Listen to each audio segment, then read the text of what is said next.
ये कहानी 1909 में घटी एक सच्ची घटना पर आधारित है, जब डेनिस ग्रीनलैंड से ढके एक बर्फ के आइलैंड पर उस टीम को बहुत ही इम्पोर्टेंट रिसर्च के लिए भेजा था। पर काफी समय बीत गया, रिसर्चर न ही लौटकर आए, न ही उनके बारे में कोई खबर मिली। इसीलिए उन रिसर्चर का पता लगाने के लिए, साथ ही ये भी पता लगाने के लिए एक दूसरी टीम को भेजे कि आखिर उन्हें जिस काम के लिए भेजा गया था वो हुआ या नहीं। पर इस दूसरी टीम को भी नहीं पता था कि बर्फ की दुनिया में जाने के बाद उनके साथ क्या होगा। कहानी की शुरुआत 1909 में ग्रीनलैंड के बर्फीले इलाके में एक आइलैंड से हुई, जहां कैप्टन विल्किंसन अपने आदमियों के साथ पहुंचे थे। यहाँ उन्हें इनसे पहले आए टीम के बारे में पता लगाना था कि वो कहाँ गए और उन्हें जिस काम के लिए भेजा गया था वो हुआ या नहीं। दरअसल अमेरिका इनकी जमीन पर कब्जा कर रहा था, इसलिए मिकालसी कंट्री ने एक टीम भेजी ये पता लगाने के लिए कि वो जमीन जिसे अमेरिका ब्लेम कर रहा है वो उनकी है या नहीं। लेकिन पहली टीम के जाने के बाद वो वापस नहीं आई, इसलिए मिकेल्सन अपनी टीम को किनारे पर ही छोड़कर अपने एक साथी के साथ आगे बढ़ रहे थे, क्योंकि बाकी टीम किनारे पर ही थी। समुद्र का पानी जम चुका था, इसलिए जहाज वहाँ से आगे नहीं बढ़ सकती थी।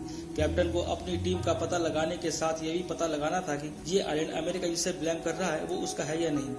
पर रास्ते में कैप्टन के साथी का पैर खराब हो गया था, इसलिए कैप्टन को अपने साथी के पास वापस आना पड़ा था। यहाँ उस साथी की जान बचाने के लिए उसके पैर को काट दिया गया, इस तरह उसकी जान बच पाई। लेकिन उन्हें पहली टीम को ढूंढना बहुत जरूरी था, इसलिए कैप्टन किसी और को लेकर ढूंढने जाना चाहते थे। लेकिन उनकी टीम में से कोई भी उनके साथ जाने को तैयार नहीं था। आते वक्त कैप्टन को एक डायरी मिली थी, जिसमें सारी बातें लिखी हुई थी, जिस रास्ते से वो लोग गए थे और कहां तक पहुंचे। जब कैप्टन के साथ कोई भी जाने के लिए तैयार नहीं था, तब एक इंजीनियर जिसे आर्किटेक्ट के बारे में कुछ भी नहीं एक्सपीरियंस था, वो कैप्टन के साथ जाने को तैयार हुआ। अब वो पहली टीम को ढूंढने के लिए निकल पड़ते हैं, जिनके साथ बहुत सारे डॉग भी होते हैं, जो उनके सामान को कैरी करने के काम में उनकी जरूरत की सारी चीजें उनमें मौजूद थी। इसी के साथ उनमें कुत्तों के खाने का फूड भी था। पर इन्हें पता नहीं था कि इनका आगे का सफर कितना खतरनाक होने वाला है। ये सफर इंजीनियर के लिए काफी अलग था, क्योंकि उसने आज से पहले कभी आर्कटिक में सफर नहीं किया था। इनका सफर काफी लंबे समय तक चला। रात होने पर ये लोग टेंट लगाकर रात गुजारते थे। अगले दिन फिर से दोनों सारा सामान पैक करके आगे का सफर तय करने लगे।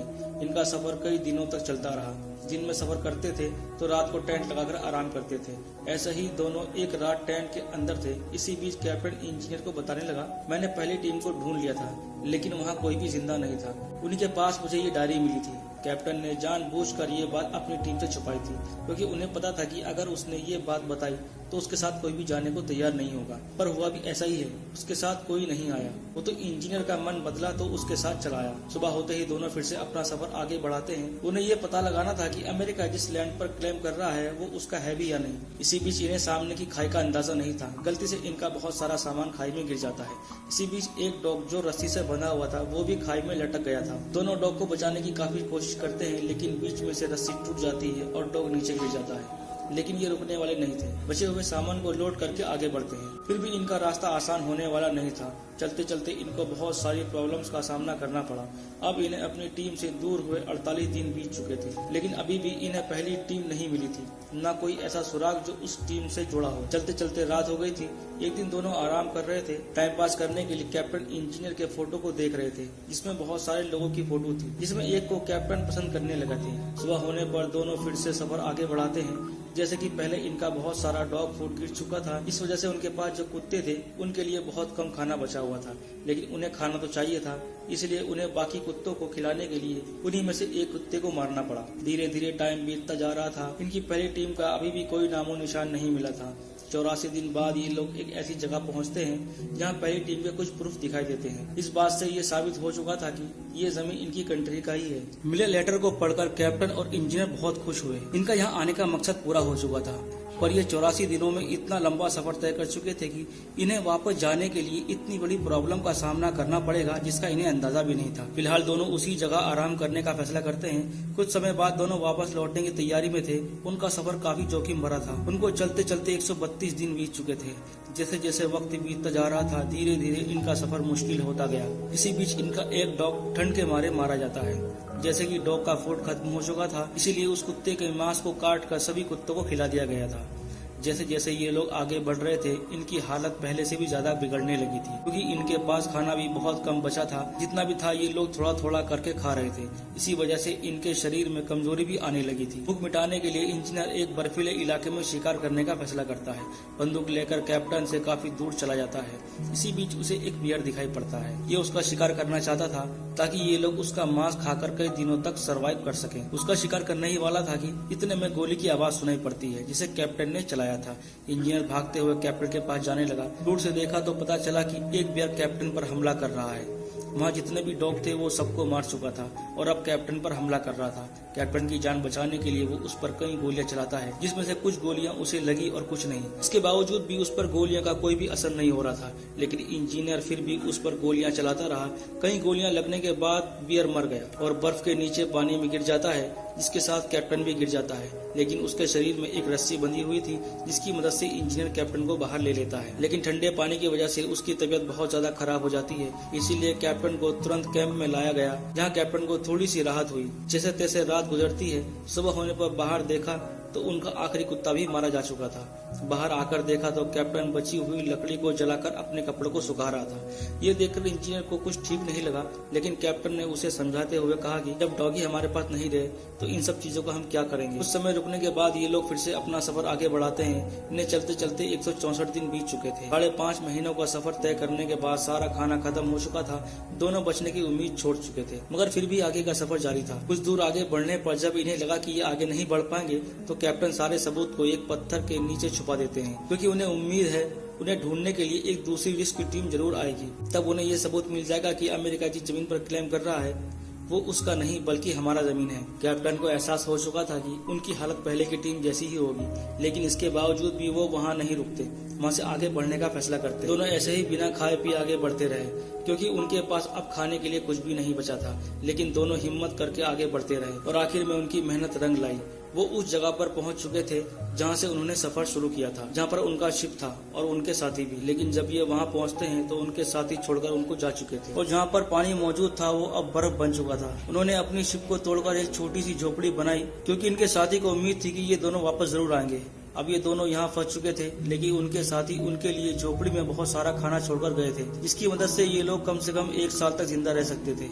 इन दोनों को उम्मीद थी कि 1 साल बाद जब बर्फ पिघल जाएगी इनके साथी इनको लेने जरूर आएंगे। इधर इन्हें अपने साथियों का इंतजार करना था, वहीं दूसरी तरफ उनके साथी जो लौटकर वापस चले गए थे उन्हें अपने ऑफिसर से काफी बातें सुननी पड़ी। इन्हें उन दोनों को उस हालत में छोड़कर नहीं आना चाहिए था। इनका अब दोबारा से उनके लिए जाना कोई दूसरा रिस्क मिशन ऑपरेट करने का भी कोई इरादा नहीं था। इधर कैप्टन के साथियों को अपनी गलती का एहसास हो चुका था, तो दूसरी तरफ कैप्टन और इंजीनियर को वहाँ रहते हुए 242 दिन लगभग 8 महीने बीत चुके थे। उनके पास रोटी कपड़ा और मकान तो था, लेकिन फिर भी उनके बचने की उम्मीद ना के बराबर थी। उन्हें पता नहीं था कि रेस्क्यू टीम उन्हें लेने के लिए आएगी या नहीं। ये दोनों बाहर बैठकर रेस्क्यू टीम का आने का इंतजार करते रहते थे, लेकिन रोज की तरह वहाँ कोई भी नहीं आता था। उनके लिए एक एक दिन गुजारना बहुत मुश्किल हो रहा था। ऐसे ही एक दिन कैप्टन सपना देखा। उसने बीच रास्ते में जो पत्थरों के बीच में सबूत को छुपाया था, अमेरिका जिस लैंड पर क्लेम कर रहा था वो उसका नहीं है। उन सबूत को बियर्स खराब कर रहे हैं। ये देखते हुए सबूत की फिक्र होने लगी। कैप्टन ये बात अपने साथी को बताने लगा, हमें उन सबूत को किसी भी तरह करके यहाँ लाना होगा।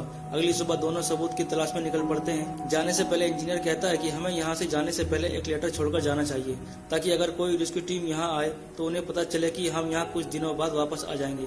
लेकिन कैप्टन को लगता था कि यहाँ कोई रेस्क्यू टीम नहीं आने वाली, क्योंकि यहाँ आने का सिर्फ एक ही रास्ता है और वो है समुद्र। लेकिन समुद्र में अब बर्फ जम चुकी है। जब तक यहाँ का तापमान बढ़ेगा नहीं, समुद्र का पानी पिघलने वाला नहीं है, इसलिए यहाँ अब कोई भी रेस्क्यू टीम नहीं आने वाली। अब दोनों सबूत को लाने के लिए वहाँ से निकल पड़ते हैं। काफी लंबा समय तय करने के बाद 439वें दिन पर ये लोग वहाँ पहुँच जाते हैं जहाँ इन्होंने सबूत को छुपाया था।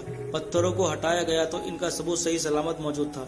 ये देखकर दोनों काफी खुश हुए। इनकी मेहनत बेकार नहीं हुई। जब जल्द से जल्द ये दोनों अपनी झोपड़ी की तरफ निकल पड़ते हैं। पूरी 1 महीने का सफर तय करने के बाद जब ये लोग 471वें दिन अपनी डेस्टिनेशन पर पहुंच जाते हैं, लेकिन जब खिड़की के अंदर गए तो उन्हें अपनी गलती का एहसास हुआ। वहाँ उन्हें एक लेटर मिलता है जिस पर साफ साफ लिखा था कि उनके जाने के बाद यहाँ एक टीम आई थी जो इनके न होने से वापस चली गई। अगर जाने से पहले ये एक लेटर लिख कर छोड़ दिए होते तो शायद इनके लिए वो रुक जाते। इंजीनियर कैप्टन पर गुस्सा होने लगा। कैप्टन को अपनी गलती का एहसास हुआ। दोनों को मालूम हो चुका था कि अब इन्हें लाने के लिए कोई दूसरी रेस्क्यू टीम नहीं आने वाली।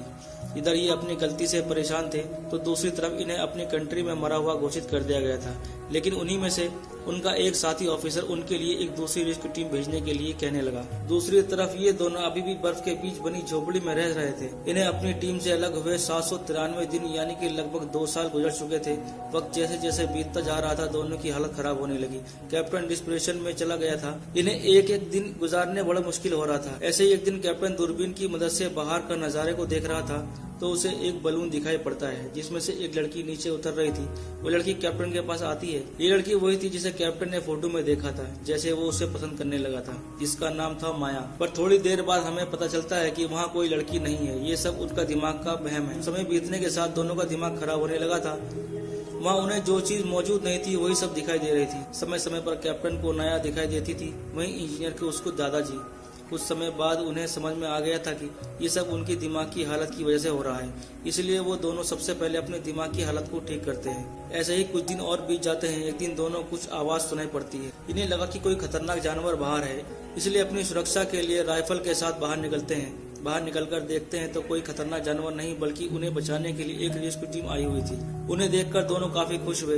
ये टीम दोनों को उस इलाके से निकालकर अपने देश ले गई। वहां पहुंचकर दोनों उस प्रूफ को गवर्नमेंट को दे देते हैं जो साबित कर सकता था कि वो जमीन अमेरिका की नहीं बल्कि उनकी कंट्री की है। कुछ दिनों बाद गवर्नमेंट दोनों के सम्मान के लिए एक फंक्शन ऑर्गेनाइज करवाती है। दोनों उस फंक्शन में आ रहे थे कि तभी कैप्टन के सामने वही लड़की आ जाती है जो इस बार सच में थी। कैप्टन और नाया दोनों आपस में मिले और इसी के साथ ये सच्ची कहानी यहीं पर खत्म हो जाती है। लास्ट में हम कैप्टन और नाया की कुछ रियल फोटो भी देख सकते हैं। इन्होंने इस हादसे के 1 साल बाद शादी कर ली थी।